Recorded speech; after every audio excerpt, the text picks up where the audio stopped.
극적인 사건을 만날 때가 있습니다. 어느 날 권사님이 큰일 났습니다.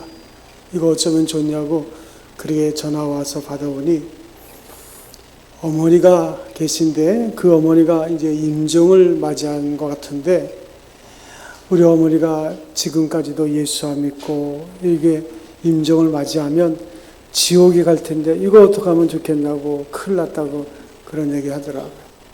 알고 보니 그 어머니는 자녀들은 다 장로님도 있고 권사님도 있고 다 믿음의 생활 잘하는데 그 어머니만 신앙생활을 안 했던 거예요.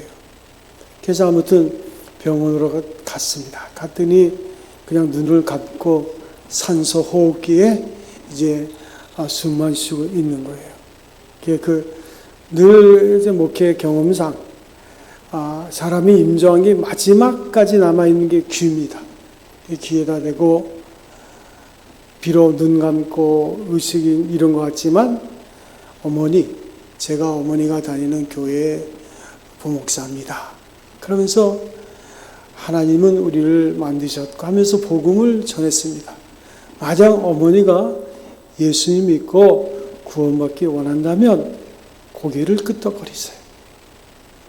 사람이 임종 직전에 있는데 고개를 끄덕거린다는 게 쉽지 않거든요. 끄덕거리더라고요. 그 눈을 감고 있던 그분이 눈을 활짝 뜨는 거예요. 그래서 얼른 그 컵에다가 물을 담아라 해가지고 그냥 그 임종 직전에 있는 그분에게 마지막 세례식을 베풀었습니다. 그 세례를 베푸니까 그 어머니가 그 얼굴 표정이 아주 기쁨으로 가득한 것 같아요. 그랬더니 주변에 있는 가족들이 아멘 하고 좋아하더라고요. 그러면서 제가 생각했습니다. 아니 평소에 좀 예수님 믿게 했지 하면 좋을 것. 이걸 어떻게 그 마지막 순간에 예수님 영접하고 그러고는 생을 마감했거든요.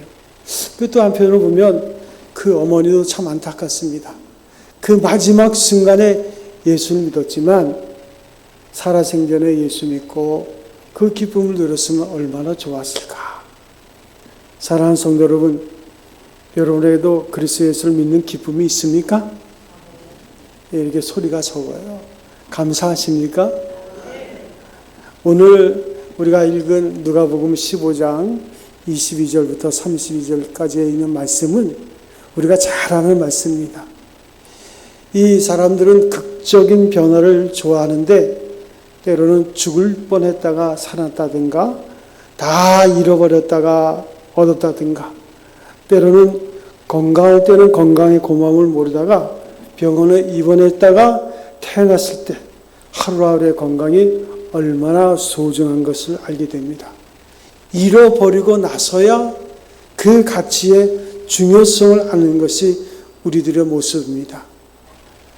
평범한 가운데 조용한 중에 주시는 은혜가 얼마나 큰 것인가를 우리가 잊을 때가 있는 거예요.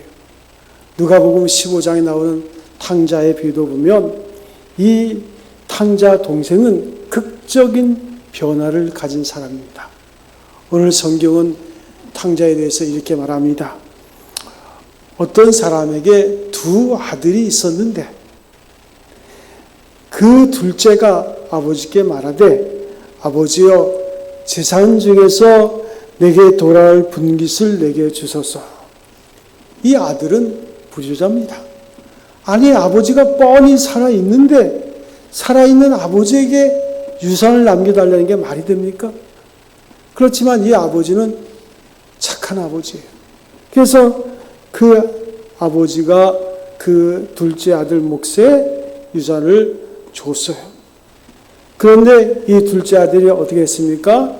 그 유산을 챙겨가지고는 먼 나라로 갔다 그랬어요. 먼 나라로 갔다는 것은 뭐예요? 관계를 끊어버렸다는 거예요. 우리가 인생의 삶 속에서 중요한 것은 관계적인 삶을 사는 거예요. 그래서 하나님께서 구원받은 이스라엘 백성들에게 너희는 이렇게 살아라 할 때도 그 십계명에 보면 관계입니다. 먼저는 하나님과 좋은 관계를 맺어라. 그것이 1계명부터 4계명까지 하나님을 바르게 예배하는 것이고 5계명부터 10계명까지 이웃을 내 몸처럼 사랑하라. 좋은 관계를 맺는 것. 이게 참 중요합니다. 그래서 오늘도 우리가 이렇게 주일 주 앞에 나와서 이렇게 예배하는데, 여러분 오늘도 예배 끝나고 때로는 교제하고 오기 전에 교제하고 하지만 늘 여러분에게 주어진 모든 분들이 좋은 관계 속에서 이어지는 여러분 될 수 있기를 바랍니다. 근데 이 둘째 아들은 관계를 끊어버렸어요. 그래서 먼 나라 가버린 거예요. 아버지의 관계도 끊어버리고 형과의 관계도 끊어버리고 불효자 중에 불효자가 아니겠습니까? 그런데 그 둘째 아들이 재물을 다 모아가지고 먼 나라 가서 허랑방탕하여 그 재산을 낭비했다 그랬습니다. 그런데 그것을 다 잃어버린 후에 마침 그 나라에 흉년이 들어가서 일자리가 없습니다. 먹고는 살아야 되고, 그래서 백성 중에 한 사람에게 붙어가지고 돼지를 치는 일을 합니다. 이 돼지 치는 일은 유대인들이 가장 싫어하는 거죠. 돼지는 유대인들이 부정한 동물 가운데 최고로 치는 동물 가운데 하나입니다. 그런데 그 돼지 치는 일을 하면서 돼지가 먹는 쥐염 열매를 자기도 먹었다는 거예요.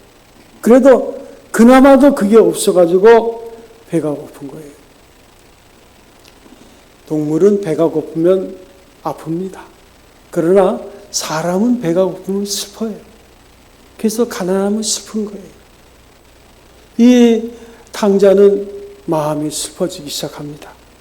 그래서 오늘 성경에 보니까 돌이켜 이르되 내가 내 아버지 집에는 양식이 풍족한 일꾼이 얼마나 많은데 그들도 이보다는 더하지는 않겠다. 그런 생각을 하게 됩니다. 그래서 그 아버지를 그리고 그 집을 생각하면서 눈물을 흘리는 거예요. 그런데 눈물을 흘린다 그래서 회개가 되는 것은 아닙니다. 여러분 낙심하거나 이제 탄식한다 그래서 회개되는 것은 아니고, 성경이 말하는 회개는 아버지께로 돌아오는 게 회개예요. 아버지께로 돌아와야지만 진정한 회개지. 내 인생이 안 됐다, 아프다, 슬프다 그러면서 눈물 흘린다고 회개가 되는 것은 아니에요. 그런데 이 아들은 아버지께 가서 이르기를 내가 하늘과 아버지께 죄를 지었사오니, 여기서 하늘은 하늘 아버지께죠. 그리고 내가 아버지께 죄를 지었사오니 지금부터는 내가 아버지의 아들이라 일컬음을 받지 못하겠나이다. 나를 품꾼의 하나로 보소서. 이런 마음을 가지고 아버지의 집을 향해서 갑니다. 그렇지만 실제로는 그 동기는 배가 고파서 가는 거겠죠. 슬픈 마음을 가지고.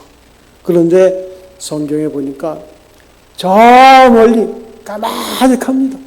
거기서 아들이 참 고개도 못 들고 오는데 아버지는 그 아들을 알아보고는 달려갑니다.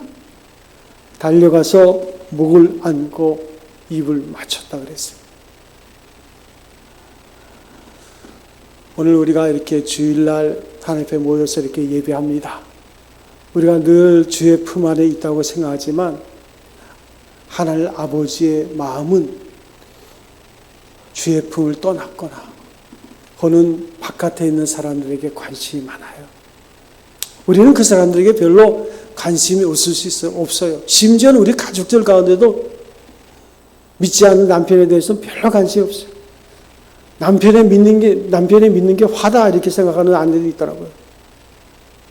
남편이 안 믿고 지옥 가면 어떻게 하려니까 뭐 내가 상관할 바 아니죠 뭐. 여러분 그렇습니까? 예. 유구미원인가 보니까 그런 분도 있는 것 같아요. 아버지의 마음은 오늘 이 시간 예배드리는 여러분뿐만 아니라 바깥에 아버지의 품을 떠난 그 사람에게 늘 마음이 있는 거예요. 아버지도 비록 그 집안에 첫째가 있지만 집을 나간 둘째의 그 마음을 잃어버릴 수가 없는 거예요. 그래서 그 아들이 먼 곳에 있는데 벌써 알아보고는 달려가서 목을 안고 그를 측은 여기고, 그 다음에 22절에 보면 아버지는 종들에게 이르되 제일 좋은 옷을 내어다가 입히고 손에 가락지를 끼우고 발에 신을 신겨라. 그리고 살찐 송아지를 끌어다가 잡으라. 우리가 먹고 즐기자. 아버지의 즐거움은 뭡니까? 사랑을 베풀고 긍휼히 여기는 그 삶이 즐거움이에요. 내가 사랑할 수 있다는 것, 내가 용서할 수 있다는 것, 이해할 수 있다는 것, 거기에 아버지의 즐거움이 있는 거예요. 그러면 여러분의 즐거움은 무엇입니까? 무엇이 여러분의 인생의 즐거움이 되고 있습니까? 우리가 진정한 크리스찬이라면 사랑하고 긍휼히 여기고 그리고 섬기고 베푸는 그 삶 속에서 즐거움을 찾는 게 진짜 크리스찬이에요. 아버지는 이런 아들을, 그가 그 아들에게 너 왜 그랬어? 그때 네가 그렇게 정신 못 차리고 결국은 다 재산 다 말아버렸잖아. 그 말 한마디도 안 합니다. 다만 그를 위해서 거지 같은 옷을 벗기고 새 옷을 입히고 손가락에 가락지를 끼워줬다는 것은 다시 네가 내 아들이라는 표시예요. 새 신을 신겨주고 살찐 송아지를 잡습니다. 그리고 잔치를 베푸는 거예요.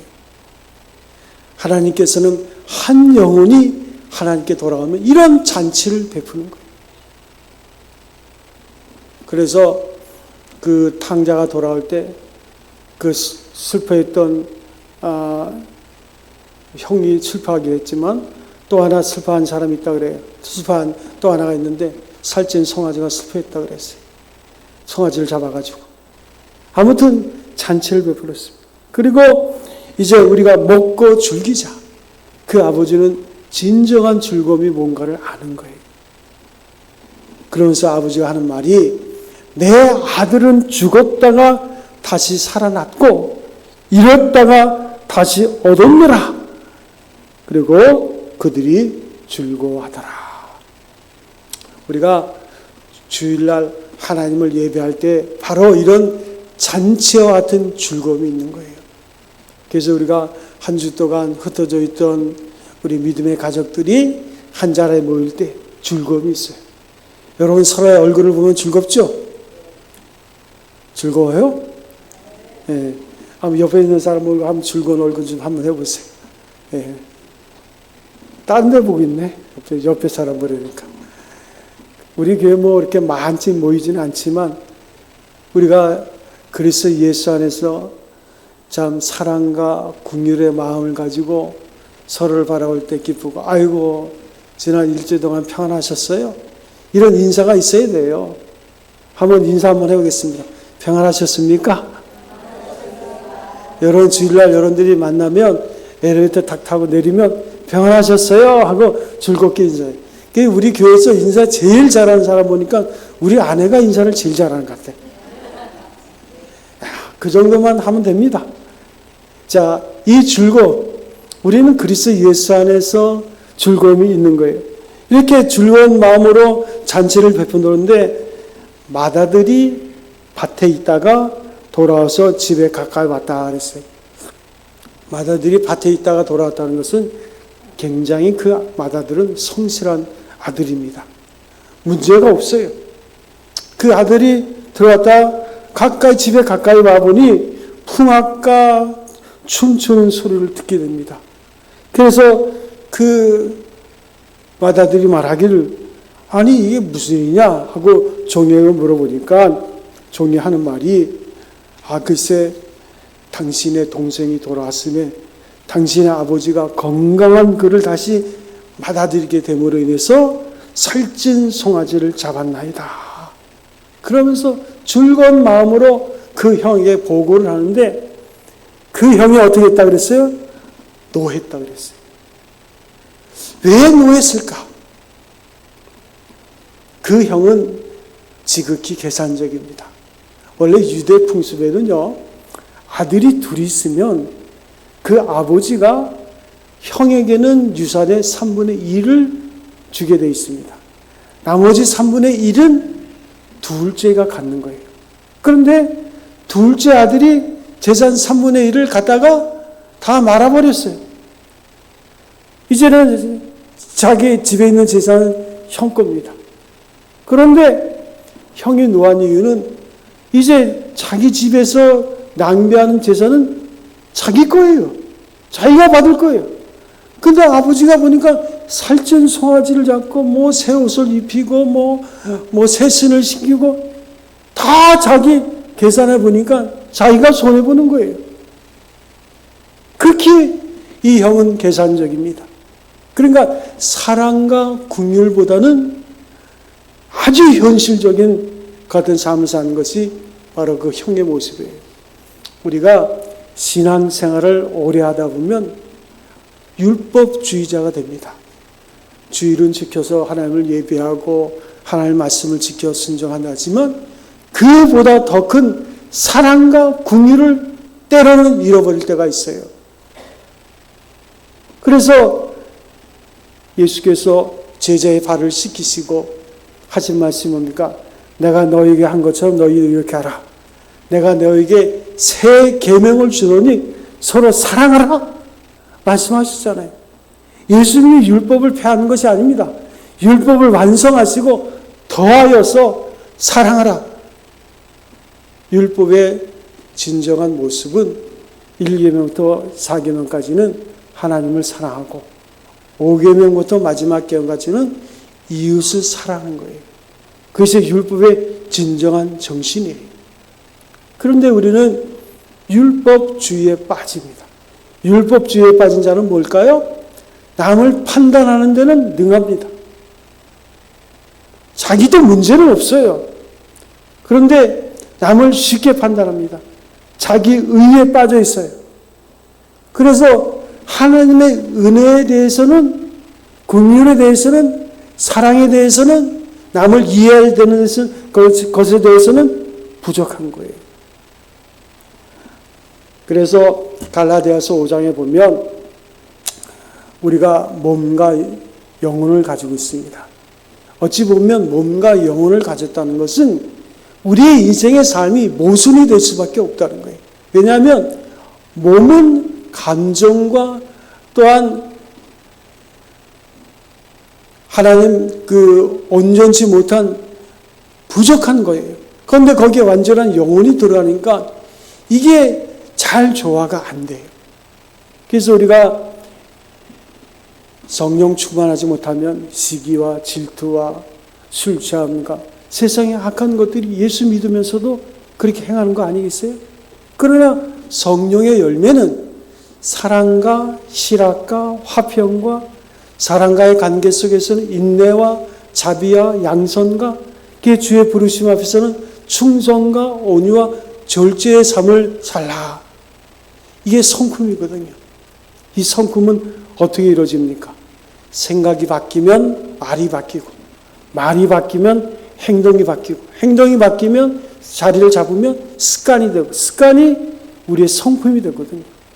그런데 예수를 믿는다 하면서도 이와 같은 그 성품이 결국은 그의 인격이 되는데 성령 충만하지 못하면 몸이 지배하는 자의 삶을 사는 거예요.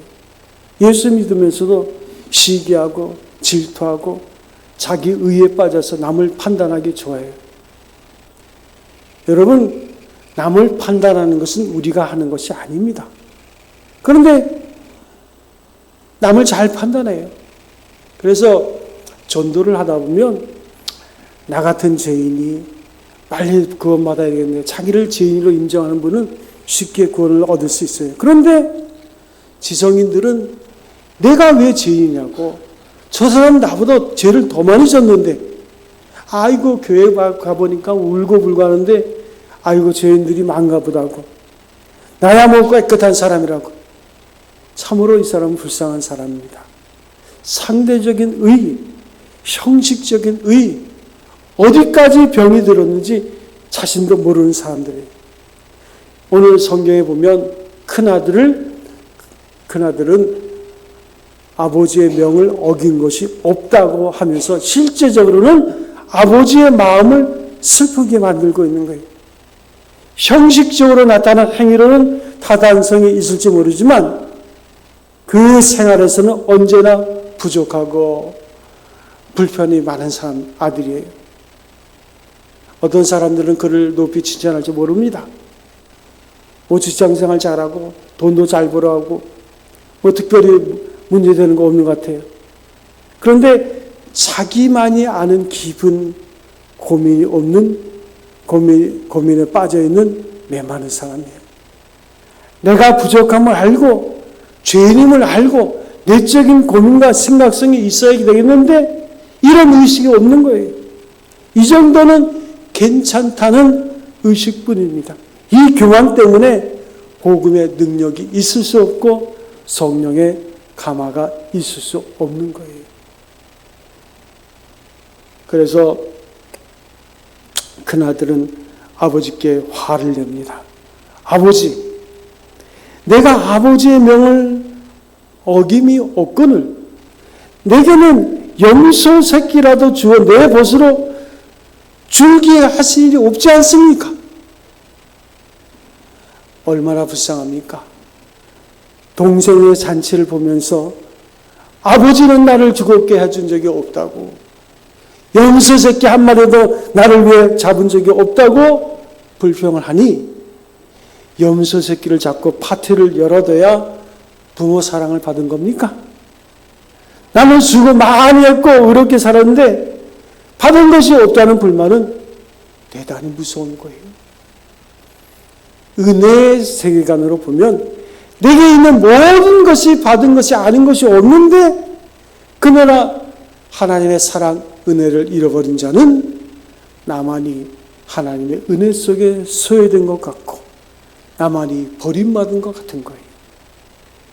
그러나 하나님의 은혜, 그 사랑 안에 들어가면 나만이 축복받았고 감당할 수 없는 하나님의 사랑을 나만이 입었음을 깨닫게 되는 거예요. 어느 농부가 한여름 동안 수고하고 가을에 추수를 했습니다. 그래서 내가 한 것이 무엇이고 하나님이 한 것이 무엇인가 한번 나눠보고 싶었어요. 하나님은 그저 햇빛이나 비나 주셨을 뿐이고 나머지는 다 내가 한 것 같았는데 생각해 보니까 하나님도 바람도 불게 하셨고 더군다나 내게 건강도 주셨고 지혜도 주셨고 생각해 보니까 하나님이 안 주신 것이 하나도 없어요. 결론은 내가 한 것은 하나도 없다고 스스로 인정했다는 얘기예요. 여러분은 지금까지 내가 한 일이 무엇이라고 생각하십니까? 자기를 크게 보는 동안에는 하나님께서 내게 베푸신 은혜는 작게 보일 뿐이에요. 아무것도 받은 것이 없는 자는 내가 너무 커졌기 때문입니다. 여기 큰아들은 정말 불쌍한 게 아무것도 받지 못했다고 합니다. 그때 아버지가 말하는 것이 뭡니까? 얘야, 너는 항상 내게 나와 함께 있었고 내 것이 다 내 것이 아니냐?